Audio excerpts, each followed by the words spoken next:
kvass, coming from the Russian word meaning sour beverage. There's 4 types of kvass. Traditionally, it was made from the leftover rye bread. I made one with beets, the daikon radish, because the dakon's very good when you use a sweet vegetable because it counteracts that yeastiness that a sweet vegetable can produce in lactofermentation. And daikon is just so neutral in flavour, and it just counteracts it out. It's, you know, so that's the radish that we put into kimchi. And I also use lemongrass from my garden and turmeric and ginger, and it's just a beautiful mix. This is very, very good for a liver cleanse. It's extremely nourishing.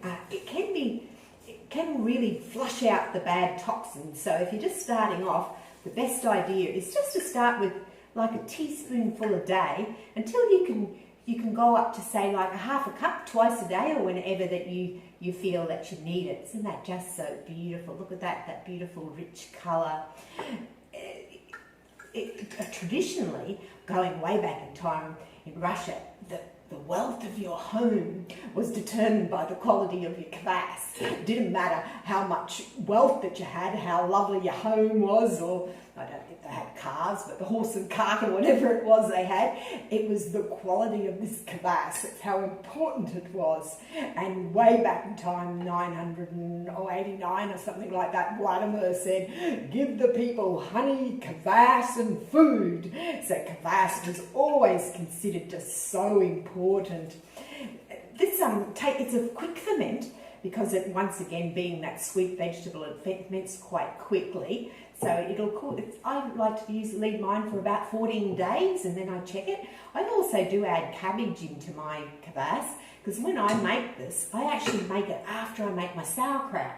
So you know when you massage your cabbage and your salt and what you've got left in the bowl after you put it into your sauerkraut bottles, well I use that little bit of leftover the cabbage and it has enough salt in there. Then I just put the chunks of the beetroot. I just cut the chunks and I leave the skin on because these are organic beetroot, and we know that the mighty invisible organisms, the microbes, they start in the soil and they're right there on the skin because the vegetables don't have a gut. So there they've got it. It's outside there. So don't peel them if you're using organic beetroot. There's no need. And then same with the daikon, which is in there. And like I said, so you've got your handful of cabbage, your chunks of your beetroot, your chunks of your daikon radish, a few bits of lemongrass, some finely cut ginger, some finely cut turmeric. Put it into your bottle.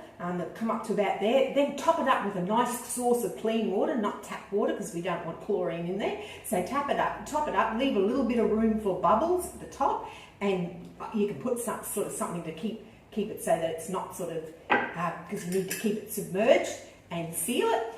Put it into a nice cool spot, and not too warm, not too cold. Cover it. It's a good idea to cover it just with a nice loose cotton cloth to keep the sunlight out because that will produce even more vitamins. So we want to do the best that we can without helping the lactofermentation. And there you have it. And you strain it off, put it into your bottle and down the hatch. But there's lots of other things that you can do apart from making it into like a fizzy beverage. You can add like mineral water, dash of honey if you desire, or you can put it into your smoothies, you can put it into juices, add it to your dips, beautiful with hummus. You can add it to any cold food. You can even use it as a base for a cold beetroot soup, which is very refreshing in summer. You can add it to any food. If it's a hot food, the gut goddess tip is don't add it while it's cooking because we don't want to kill all those good beasties that the invisible organisms, the microbes have made for us.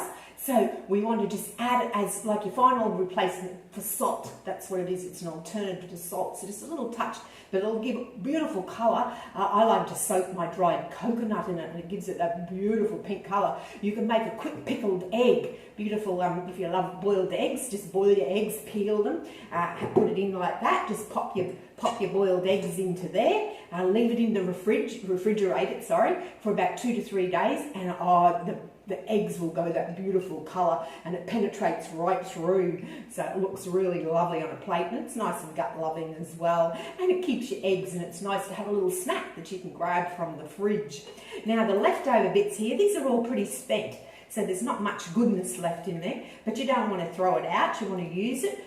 So what you can do is you can knock the lemongrass, all these little bits here, you can blend that up and make a salsa with it. Well, this is really lovely baked. So if you're going to add it to your baked vegetables, just put some nice eco foil or something underneath so that you don't, unless you don't mind having all that nice colour through all your vegetables.